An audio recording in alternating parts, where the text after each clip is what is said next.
Hi guys, ಎಂತ ಗೊತ್ತುಂಟಾ, ಮುಟ್ಟಲೆ ಎಲ್ಲ ಇಟ್ಕೊಂಡು ತೋಟಕ್ಕೆ ಬಂದಿದ್ದೇನೆ. ಇವತ್ತಿನ ಕೆಲಸ ಅಂತ ಹೇಳಿದರೆ ಲಾಸ್ಟ್ ಕೊಯ್ಲು ಅಡಿಕೆ ತೆಗಿತಿದ್ದಾರೆ ಅಪ್ಪ. ದೊಡ್ಡ ಗಿಡದಲ್ಲಿ ಇನ್ನು ತೆಗಿಲಿಕ್ಕಿಲ್ಲ, ಚಿಕ್ಕ ಗಿಡದಲ್ಲಿ ಸ್ವಲ್ಪ ಸ್ವಲ್ಪ ಉಂಟು, ತೆಗೆದು ಹಾಕಿದ್ದಾರೆ. ಈಗ ಎಲ್ಲ ಹೆಕ್ಕಿ ಮನೆಗೆ ತಗೊಂಡೋಗಿ ಹಾಕಬೇಕು. ಎಷ್ಟು ಸಿಗ್ತದಂತ ನೋಡುವ. ಪೂರ ದೆತ್ತದಾಂಡ ಅಲ್ತ ಮಿತ್ತದ. ಇದು ಅಡಿಕೆ ಚರ್ಮು, ಇದನ್ನು ಇಲ್ಲಿ ಹಾಕ್ತೇನೆ. ಮತ್ತು ಬಟ್ಟಿಯಲ್ಲಿ ತಗೊಂಡೋಗ್ಬೋದು. ಒಮ್ಮೊಮ್ಮೆ ಕಂಡ ಬಟ್ಟೆ ಬಿಸಿಲಿರ್ತದೆ, ಇವತ್ತು ಸ್ವಲ್ಪ ಮೋಡ, ಅದಕ್ಕೆ ಕೆಲಸ ಎಲ್ಲ ಮಾಡಲಿಕ್ಕೆ ಆಗ್ತದೆ. ಮನೆ ಕೆಲಸ ಎಲ್ಲ ಆಗಿ ಬಂದದ್ದು 11 ಗಂಟೆ ಆಗಿರಬೇಕೀಗ.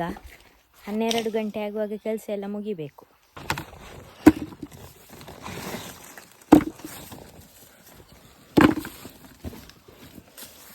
ಅದೆಲ್ಲ ಗಿಡಗಳು ಅದರಲ್ಲಿ ಆಗಲಿಲ್ಲ, ಇನ್ನೂ ಸಹ 1-2 ವರ್ಷ ಬೇಕಾಗ್ಬೋದು. ಗಿಡಗಳೆಲ್ಲ ಬೆಳೆದು ಒಳ್ಳೆ ಫಲ ಕೊಡಬೇಕಂತ ಈ ಸರ್ತಿ ಗೊಬ್ಬರ ಈಟೆ ಎಲ್ಲ 2 ಸರ್ತಿ ಹಾಕಿದ್ದೇವೆ.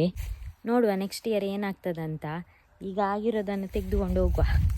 ಇಲ್ಲಿದ್ದಿಷ್ಟು ಸಿಕ್ಕಿತ್ತು, ಮನೆಗೆ ತಗೊಂಡೋಗಿ ಹಾಕಿ ಬರ್ತೇನೆ. ಈಗ ತುಂಬ ಬಿಸಿಲು ಬಂತು ನೋಡಿ, ಈ ಥರ ಹೋಗ್ಬೇಕು ಮನೆಗೆ. ಆರಾಮ ಅಂದರೆ ಇವರಿಗೆ ಎಷ್ಟು ಚಂದ ಮಲಗಿದ್ದಾರೆ ಚಿಂಟಿ.